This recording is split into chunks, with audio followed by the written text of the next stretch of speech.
बांद्रा, रंग बिरंगे धागों का ताना बाना, भारत की संस्कृति और व्यापार का जो एक निरंतर झालर का रूप ले लेता है।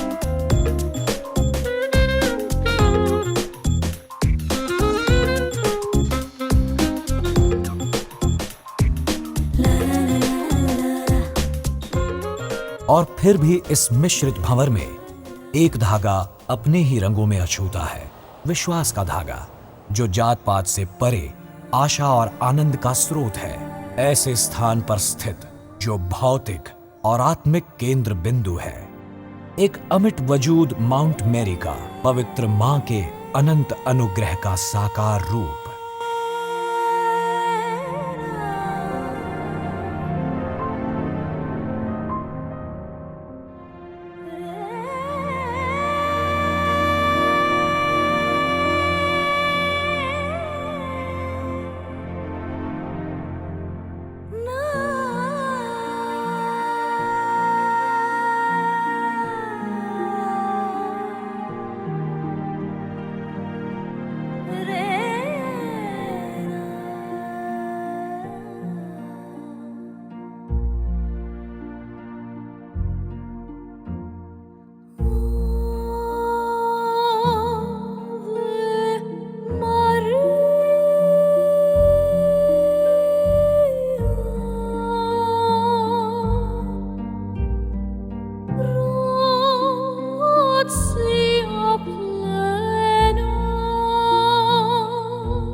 मुझे बहुत खुशी है आप सबको निमंत्रित करते हुए इस गिरजे में जो कहलाती है basilica of Mount Mary Bandra.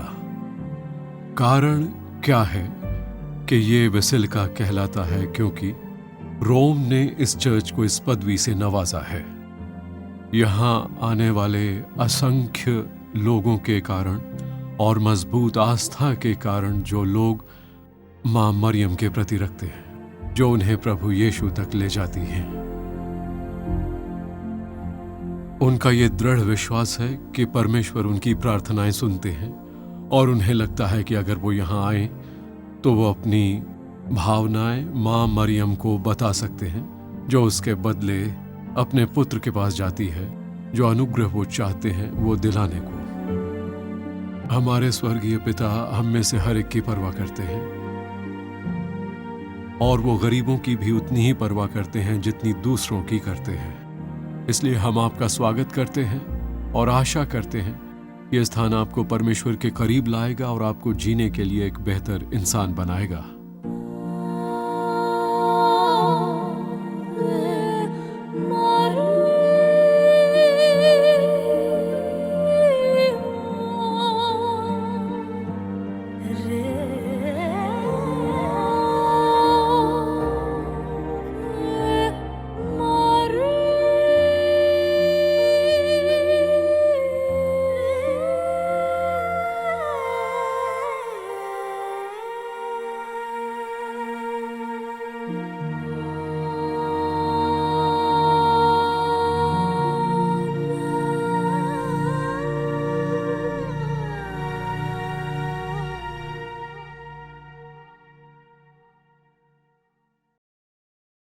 Mount Mary की कहानी बहुत हद तक बॉम्बे के विकास से जुड़ी हुई है, जो अब कहलाती है मुंबई।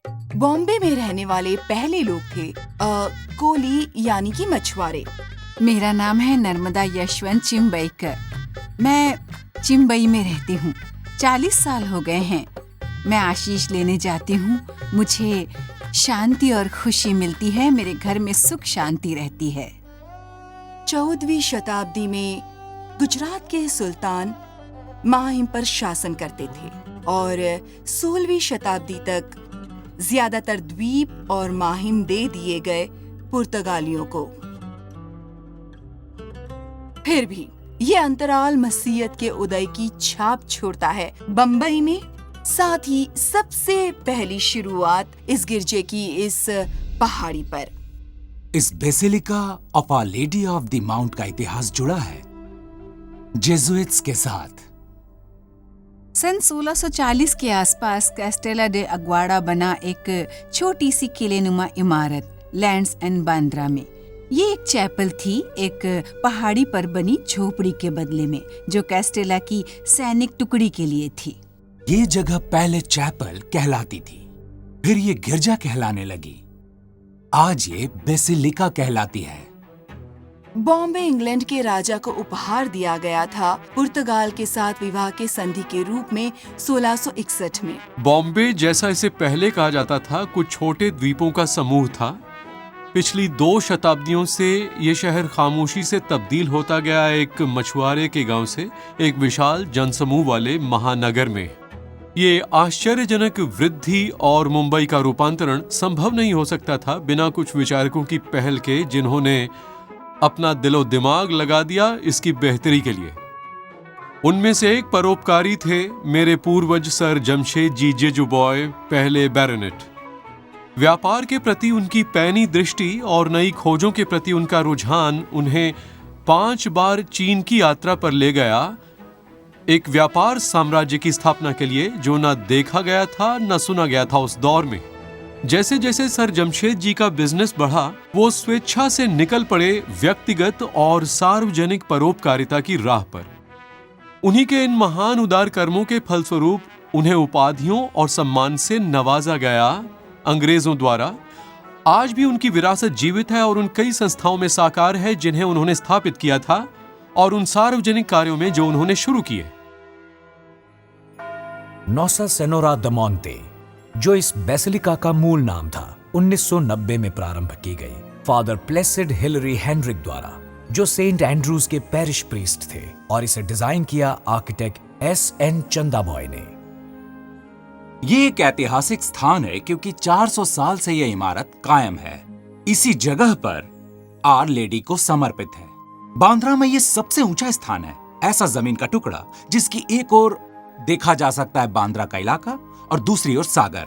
यह वर्तमान इमारत 100 साल पुरानी है। ये सेमी गॉथिक स्टाइल में बनाई गई है, एक क्लासिकल क्रूसीफॉर्म में, क्रूस के आकार में। उसकी मुख्य एक्सिस जाती है पूर्व पश्चिम में और क्रूस के दोनों बाजू जाते हैं उत्तर दक्षिण में, और ये समुद्र की तरफ मुंह किए है। 7 आर लेडी की मूर्ति है पूर्व की ओर। इस इमारत के निर्माण में 3 तरह के पत्थर इस्तेमाल किए गए हैं, काला, भूरा और सफेद। बसॉल्ट, मलाद स्टोन और चूना पत्थर। न केवल वे रंग और पैटर्न में योगदान देते हैं, बल्कि साथ ही ये प्रतीक हैं उन विभिन्न क्षेत्रों और जगहों से आए लोगों के जो इस विशेष स्थान पर तीर्थ के रूप में आते हैं।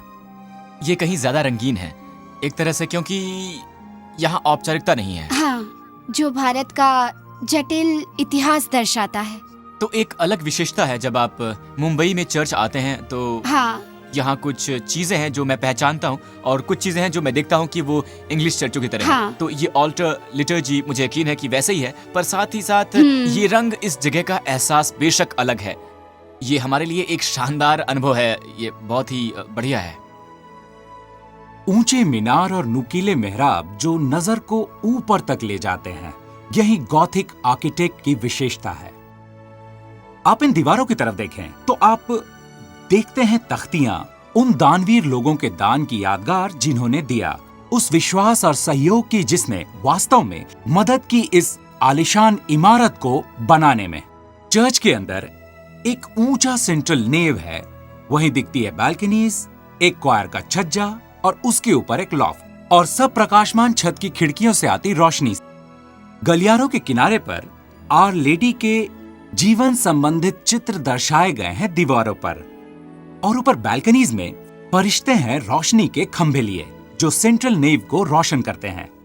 ये सब हमें ले जाता है उस ऊंचे ऑल्टर की ओर जिसकी आलिशान खंभे नुमा चौकी आसन स्थल है मां मरियम की मूर्ति का, जो उठाए हैं बालक यीशु को, जो देश भर के लोगों को अपनी ओर आकर्षित करती है। हालांकि इस मूर्ति के बारे में बहुत सी कहानियां हैं, पर हम आपको इस मूर्ति का ऐतिहासिक पहलू ही दिखाएंगे। 16वीं शताब्दी में ब्लेस्ड वर्जिन मैरी की पुर्तगाली मूर्ति इस चैपल में स्थापित की गई, पर 17वीं शताब्दी में अरबी समुद्री लुटेरों ने चैपल पर धावा बोला और मूर्ति का दायां हाथ काट दिया। तो इस मूर्ति की जगह आर लेडी ऑफ नेविगेटर्स की मूर्ति रखी गई, जो साथ वाले चर्च सेंट एंड्रूज की मूर्ति थी, और ये मूर्ति 20 साल तक चैपल में रही। जब मूल मूर्ति वापस आई तो शिल्पकार ने कटे हुए हाथ की जगह शिशु यीशु को उठाया हुआ हाथ लगा दिया था। मुझे बहुत खुशी हो रही है आपको माउंट मेरी की मूर्ति के बारे में बताते हुए, क्योंकि ये मेरे पिता ही थे जिन्होंने इस मूर्ति को रंगा था करीब 30 साल पहले। और मुझे याद है कि मेरे पिता को भयंकर सरदर्द के दौरे पड़ा करते थे, और हम सचमुच कई बार उन्हें देखते रोते हुए इस असहनीय पीड़ा के कारण, और कई बार वो हमसे कहते कि उनके सर पर एक मफलर कसकर बांध दें और हम उसे एक ओर से खींचते ताकि उन्हें कुछ आराम मिल सके। और फिर बिशप लॉन्जाइनस के जमाने में उन्हें पेंट करने के लिए नियुक्त किया गया, उस मूर्ति के साथ साथ चर्च के भीतरी और बाहरी हिस्सों को भी। और उन्होंने उसी वक्त ये फैसला कर लिया कि वो मुख्य मूर्ति के लिए कोई पैसा नहीं लेंगे। जब उन्होंने इसे पेंट करना शुरू किया तो उन्हें महसूस हुआ कि एक किस्म का वार्तालाप हो रहा था मरियम और उनके बीच। जैसे उन्होंने कहा कि आप जानती हैं मैं इस माइग्रेन के दर्द से जूझ रहा हूं इतने सालों से, तो क्या आप मेरे लिए कुछ करेंगी मेरे लिए? और जब वो उस पुराने रंग को उतारने के बाद वो नीचे झुके, उन्होंने अपना सर कई बार उनके चरणों पर रगड़ा विश्वास से, और उन्होंने कहा कि मैं उस चमत्कार की अपेक्षा कर रहा हूं। और उनके उस मूर्ति को रंग लेने के बाद हमें याद नहीं कि उस दिन के बाद उन्हें एक बार भी सिर दर्द हुआ हो। लेडी आवाबाई सर जमशेद जी की पत्नी, जो अपने प्रसिद्ध पति से थोड़ा कम मशहूर थीं, स्वयं एक लाजवाब महिला थीं। उन्हीं की तरह परोपकारी। हालांकि उनके 3 बड़े बेटे थे, आवाबाई अभी भी एक बेटी के लिए तरसती थी। कहते हैं दुखी आवाबाई को सर रॉजर डी फेरिया की बेटी ने सलाह दी, जो उस समय के जाने माने उद्योगपति थे, कि यदि उन्होंने एक मन्नत मानी our lady of the mount के आगे तो वो अवश्य ही पूरी हो जाएगी। आवाबाई ने एक शपथ ली कि यदि उन्हें एक बेटी की आशीष मिले जो 7 साल की उम्र तक जीवित रहे, तो वो माउंट मैरी को अपने आभार का कर्ज चुकाएंगी एक बहुत बड़े रूप में। समय के साथ साथ सन 1834 में आवाबाई ने एक बेटी को जन्म दिया, जिसका उन्होंने फिरोजाबाई नाम रखा। जैसे जैसे साल गुजरते गए, आवाबाई अपनी कसम दोहराती रहीं जो उन्होंने माउंट मैरी को दी थी, जब तक कि फिरोजाबाई 7 साल की नहीं हो गई। सन 1840 से पहले बांद्रा तक पहुंचने को आपको छोटी फेरी बोट से जाना पड़ता था, उस खतरनाक माहिम की खाड़ी को पार करने के लिए। सन 1841 में मॉनसून के मौसम में एक हादसा हो गया, जब करीब 15 से 20 नावें डूब गईं। परिणाम स्वरूप कितनी ही जानें चली गईं। जब इस त्रासदी की खबर आवाबाई तक पहुंची तो वो इस हादसे से बहुत उदास हो गईं कि उन्होंने इच्छा प्रकट की माउंट मैरी को दी गई अपनी शपथ को निभाने की, उस कॉजवे लिंक को बनाने का पूरा खर्चा स्वयं उठाने के लिए, जो बांद्रा और माहिम को जोड़ता। आभारी माता पिता ने मोती का हार चढ़ाया, चूड़ियां और बालियां भी उपहार में दी, कुंवारी मरियम की मूर्ति की शोभा बढ़ाने के लिए। आज हम लाखों लोग हर रोज माहिम कॉजवे पार करते हैं। शायद ही कोई वाकिफ हो कि यह साकार रूप है एक मां के आभार का माउंट मैरी के प्रति। 1954 को मैरियन वर्ष के रूप में मनाया गया। Our lady of the mount की मूर्ति को एक चर्च से दूसरे चर्च की तीर्थ यात्रा पर ले जाया गया, बम्बई शहर के इर्द गिर्द।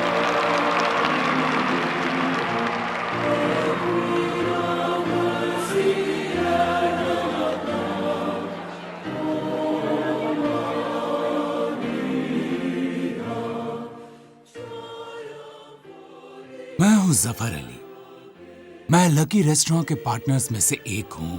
मेरे पिता श्री सैयद अली अकबर ने ये रेस्टोरेंट शुरू किया था 9 सितंबर 1938 में। पहले दिन जब तीर्थयात्री आए, उनके लिए हर चीज मुफ्त थी। कोई भी जो इस आशीष को परखना चाहे, उसे हमारे यहाँ पधारना होगा माउंट मेरी मेले के दौरान। जब तक माउंट मेरी है, लकी भी होगा, उनकी आशीष बनी रहेगी। मैं एक मुसलमान हूँ और आधा हिंदू हूँ। पता है, मुझ में बहुत ज्यादा कैथोलिक प्रभाव भी है, और खासकर इस जगह का जहाँ पर मैं पला बढ़ा हूँ।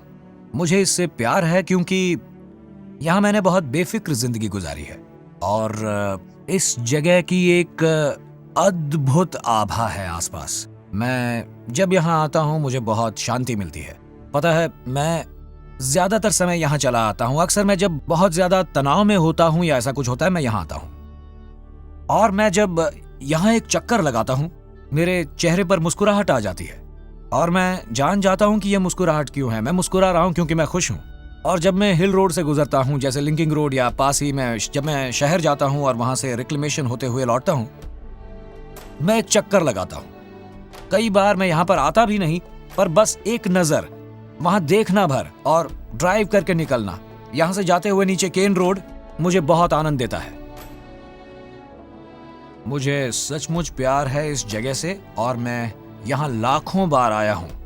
मैं तब भी यहाँ आया हूँ जब मैं पूरी तरह से उलझन में होता था, या जब मैं सचमुच बेचैन हूँ या दुखी होता हूँ, या जब मैं अपनी उन समस्याओं से जूझ रहा हूँ जिनसे मैं गुजरा हूँ। मैं बस यहाँ आता हूँ, चिल, मैं बस रिलैक्स करता हूँ। मैं बस आता और वहां बैठता।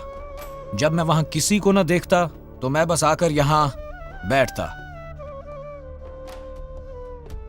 15 से 20 मिनट, फिर उठता और चला जाता।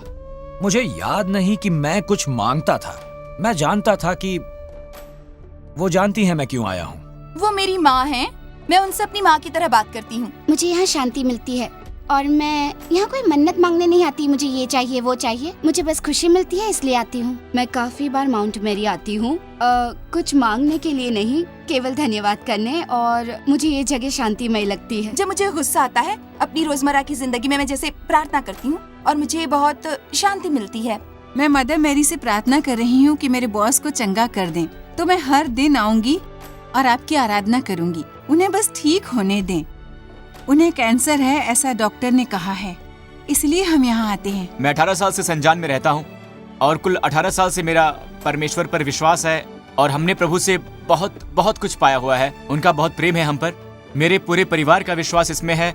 हम हर बार प्रार्थना करने के लिए चर्च में आते हैं। हम जब भी खरीदारी के लिए आते हैं, हम माउंट मेरी में आते हैं और प्रार्थना करते हैं। हमें यहाँ बहुत शांति और खुशी मिलती है। हमें बहुत खुशी मिलती है जब भी हम यहाँ पर खरीदारी के लिए आते हैं। यहाँ आने के बाद हमें बहुत सुकून और बहुत ही आनंद आता है, बहुत ही अच्छा लगता है। ये मदर मैरी की महिमा है कि लोग आते हैं और अपनी श्रद्धा अर्पण करते हैं, और मैं भी हर दफा ये करता हूँ, हर रोज आता हूँ। मैंने बहुत साल पहले मन्नत मानी थी। मेरे कान और हाथ में समस्या थी, मेरे बेटे की समस्या थी और मेरी बेटी के हाथ की समस्या थी। बहुत साल से मैं मन्नत मांगने आना चाहती थी, और अब यहाँ मदर मैरी ने मेरी सारी इच्छाएं पूरी कर दी।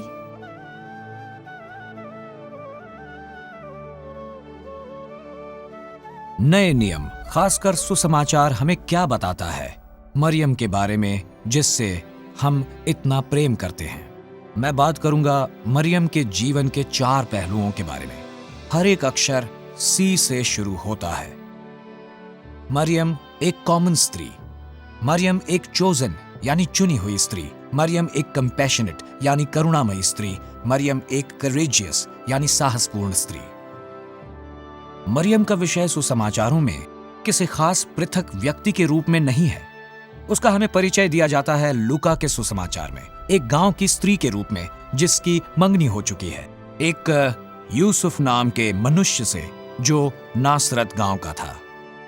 उसकी मंगनी किसी भी अन्य ग्रामीण स्त्री की तरह हुई थी जो शादी का इंतजार कर रही थी। और तो और जब यीशु गए और उन्होंने अपनी प्रथम याचना की नासरत के लोगों के सामने, तो उन्होंने उनके मुंह पर इनकार किया कि वो मसीह हो ही नहीं सकते, क्योंकि वो आए थे एक साधारण मां की कोख से। बहुत शक्तिशाली ढंग से ये लिखा गया है। किसी कहने से मैंने मान दिया कि मेरा हाथ पैर में बहुत तकलीफ, मतलब बहुत ही ज़्यादा था, तो थोड़ा आराम मिला, तो इसके लिए मैं आई मानत करने को आई। दरअसल मैं आई हूँ ठेठ राजस्थान से। मेरे बेटे की टांग टूट गई थी, फिर मैंने यीशु मसीह से प्रार्थना की और माउंट मैरी से भी। अब उसकी टांग ठीक है, 3 साल हो चुके हैं। मुझे अपने यीशु मसीह पर पूरा भरोसा है। साथ ही मरियम पत्नी थी और माँ थी एक बढ़ई की, नासरत में काम करने वाला, जहाँ एक औरत का जीवन निरंतर संघर्ष था अपने वजूद के लिए, सुबह से रात तक। हर इच्छा पूरी करते हैं मेरे बच्चों पर। उन्होंने आशीष किए, मेरे घर के ऊपर आशीष किए। मैं चाहूंगी हर बार वो मेरे घर पर आशीष बनाए रखते हैं। जब हम मरियम की ओर देखते हैं प्रिय मित्रों, कि हमारे जीवन भी उनकी तरह छिपे रह सकते हैं, फिर भी वीरता से भरे हुए, नीरस फिर भी आनंद से भरे हुए, संघर्षरत फिर भी दमकते हुए आशा से। मैं नवी मुंबई वाशी से आई हूँ और माउंट मैरी पर आने के लिए मैंने खास छुट्टी ली है। मेरा पोता, उसके गले में 3 नलियाँ लिपटी हुई थी। वो बहुत सीरियस था। डॉक्टर ने कहा कि बचने की कोई उम्मीद नहीं है। मैं माउंट मैरी आई और मैंने 9 शनिवार के व्रत किए। उसके बाद वो ठीक हो गया और उसने 7 महीने पूरे कर लिए हैं। अब वो बिल्कुल ठीक है, अब कोई डर नहीं। वो खेलता है और आनंदित रहता है। ये मदर मैरी की कृपा है कि मेरी इतनी मदद हुई। मरियम वो चुनी हुई स्त्री जो परमेश्वर द्वारा अत्यधिक अनुग्रहित थी, जैसा कि स्वर्गदूत ने घोषणा की थी कि वो स्त्रियों में धन्य है। लूका 1:42। सुनिए जो स्वयं मरियम अपने बारे में कहती हैं। अब से लेकर युग युग के लोग मुझे कहेंगे धन्य।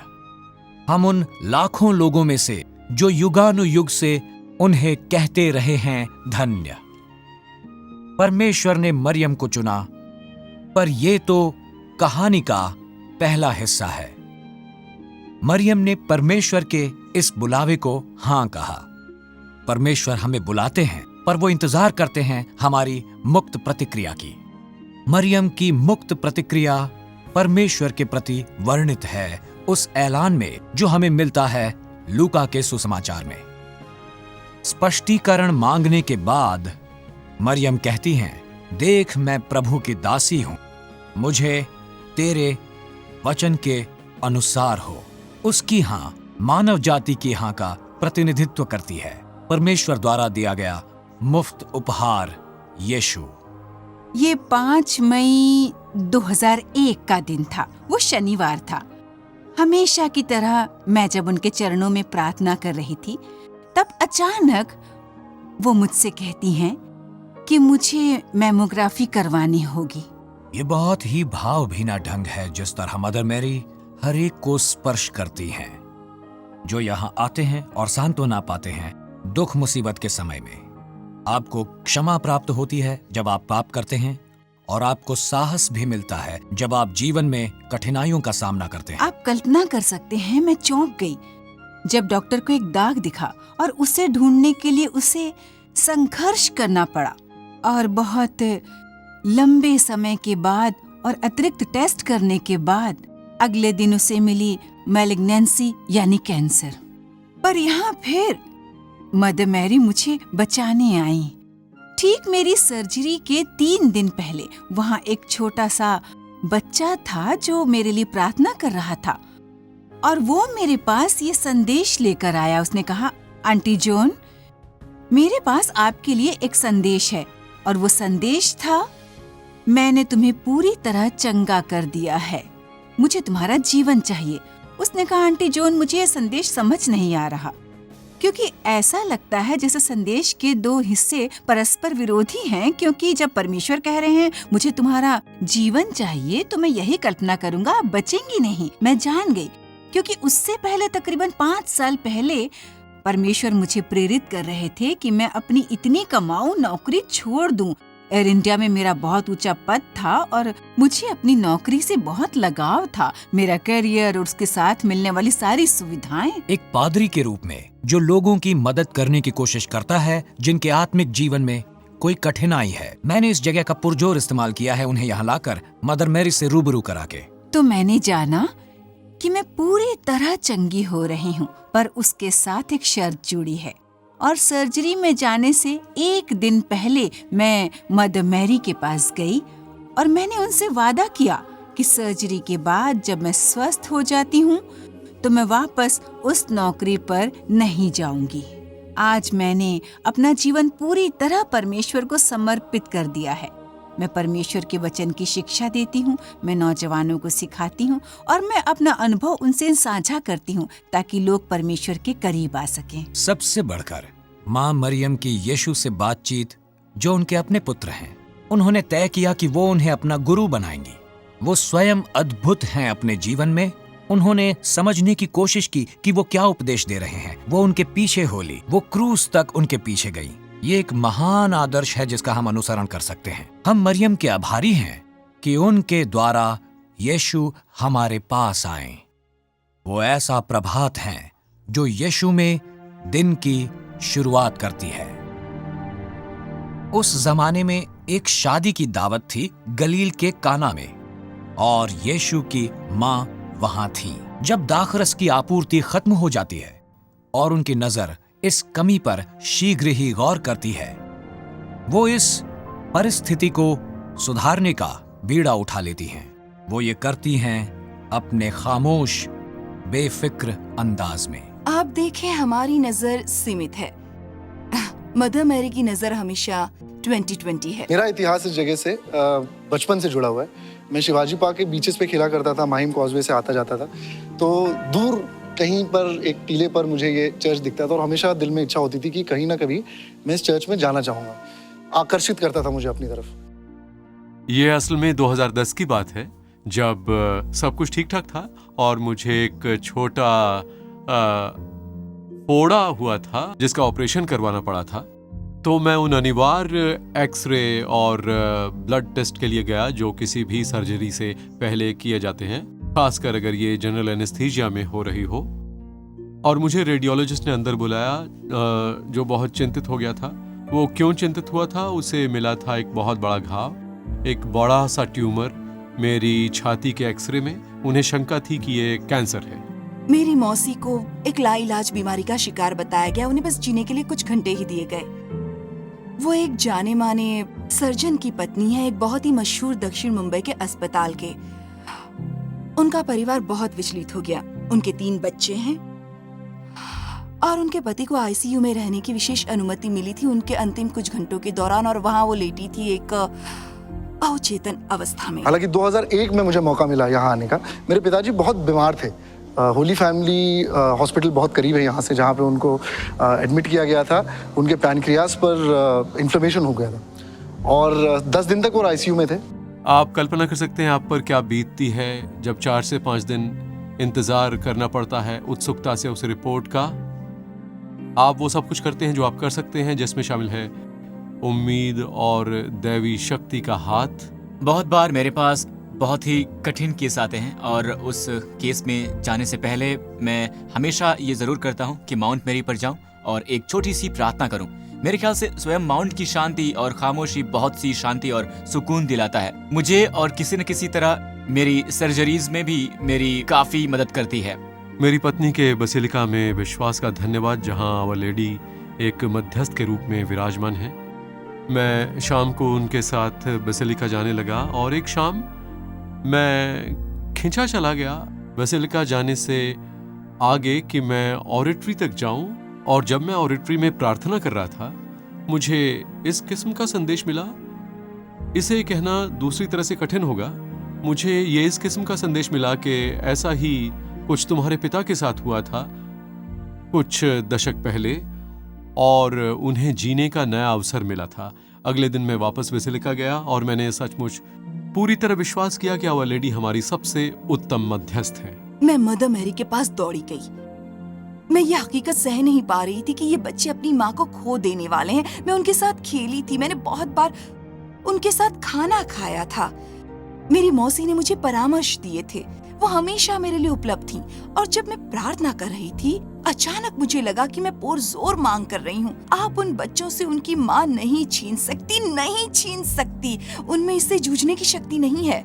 वो हमें सिखाती हैं कि दूसरों की जरूरत के प्रति संवेदनशील बने। वो हमें सिखाती हैं आगे कि अपने कार्य के इस भाग को करते हुए परिस्थिति को यीशु के पास ले जाएं। कई बार केवल यही हम मनुष्य कर सकते हैं कि प्रार्थना करें और हालात परमेश्वर के हाथ में सौंप दें। और कहानी की हकीकत यह है कि जब नतीजा आया तो ये बिल्कुल साफ था, पर इस अनुभव से आगे मेरा ख्याल है कि मेरा विश्वास और यीशु के साथ मेरा नाता और भी ज्यादा मजबूत हो गया है। सबसे महत्वपूर्ण ये है कि ये और ज्यादा अनुरूप और अर्थपूर्ण हो गया है। पहले दिन जब हम उनको वहाँ लेकर आए तब मैं पहली बार माउंट मेरी चर्च आया, मैंने यहाँ पर कैंडल जलाई और उस दिन से लेकर आज तक छोटे या बड़े जो भी मेरे जीवन में पड़ाव आए हैं, अच्छे बुरे, माउंट मेरी का उसमें बहुत ज़्यादा हिस्सा रहा है।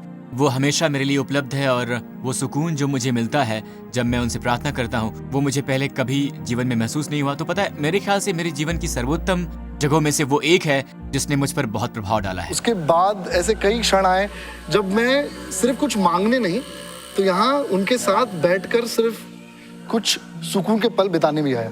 मेरे जीवन का एक हिस्सा है जिसको मैं हमेशा जहन में रखता हूँ, और जब भी मैं थोड़ा घबरा जाता हूँ, नर्वस हो जाता हूँ, एक बार उनकी शक्ल याद कर लेता हूँ और कहीं गायब हो जाती है वो। अगली सुबह मुझे फोन आया कि सुबह 7 बजे वो अपने पति की ओर मुड़ती हैं जो अभी भी उनके सिरहाने बैठा है और कहती है, डार्लिंग, क्या मुझे चाय मिल सकती है? डॉक्टरों ने कहा था कि वो जिएंगी नहीं। मुंबई के सबसे बढ़िया डॉक्टरों ने। परिवार बाहर इकट्ठा था और वो वहां 9 बजे टोस्ट का टुकड़ा खा रही थी। मैं और क्या कह सकती हूँ। अपने जीवन की शुरुआत में ही उसने स्त्री के दुख का अनुभव किया, जिसे मुश्किल आई अपने गर्भ के बारे में अपने पति को बताते हुए।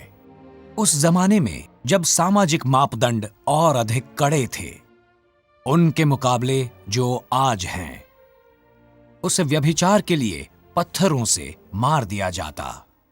हम मरियम को देखते हैं कलवरी में क्रूस के नीचे अपने पुत्र के लिए कुछ न कर पाने की असहनीय स्थिति में जो क्रूस पर मर रहा था।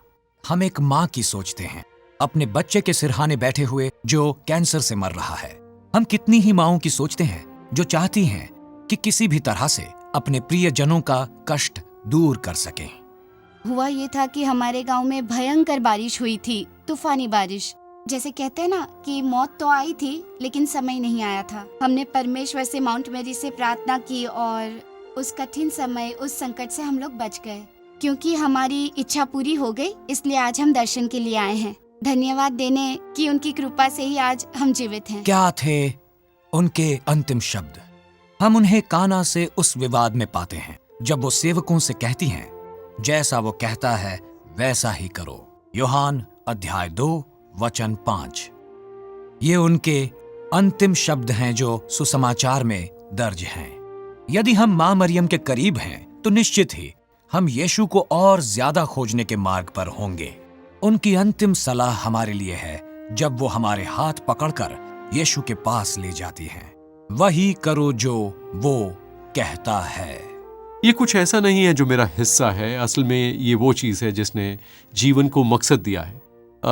वो मकसद अब है यीशु, और वो मेरे हमेशा के लिए एक साथी बन गए हैं। हमारी सोच खासकर इस जगह के लिए ये है कि गर्मजोशी से सबका स्वागत करें। साथ ही हम ये सोच रहे हैं कि एक प्रदर्शनी बनाएं जो कि रोज़री के 20 रहस्यों को दर्शाएगी, जिसके ज़रिए हमें उम्मीद है कि हम माँ मरियम की जीवन शैली प्रस्तुत कर सकें, उनका जीवन यीशु की माँ के रूप में।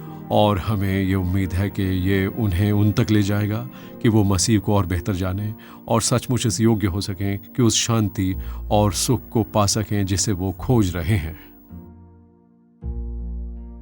परमेश्वर हमारे स्वर्गीय पिता, हमारे उद्धार का दिन उदय हुआ जब धन्य कुमारी मरियम ने आपके पुत्र को जन्म दिया, हमारे प्रभु मसीह को, जिसने हमें प्राचीन शाप से छुड़ाया और हमें धन्य किया। जब हम उनके जन्म का जश्न मनाते हैं और उनके साथ निरंतर प्रार्थना में शामिल हो रहे हैं, हम आपसे विनती करते हैं कि बीमारों को चंगा करें, दुखियों को दिलासा दें, पापियों को क्षमा करें और हमारी विशेष याचनाएं पूरी करें। आपने कुंवारी मरियम को महान कार्य करने को बनाया था और उन्हें आप लाए शरीर और प्राण सहित स्वर्ग की महिमा के लिए। हमारे बच्चों के हृदय को भर दें मसीह की महिमा की उम्मीद से। आमीन। Our lady of the mount, हमारे लिए प्रार्थना करें।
Hail, Holy Queen enthroned above, O Maria.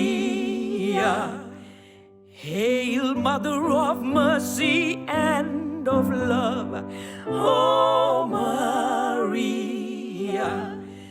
Heaven and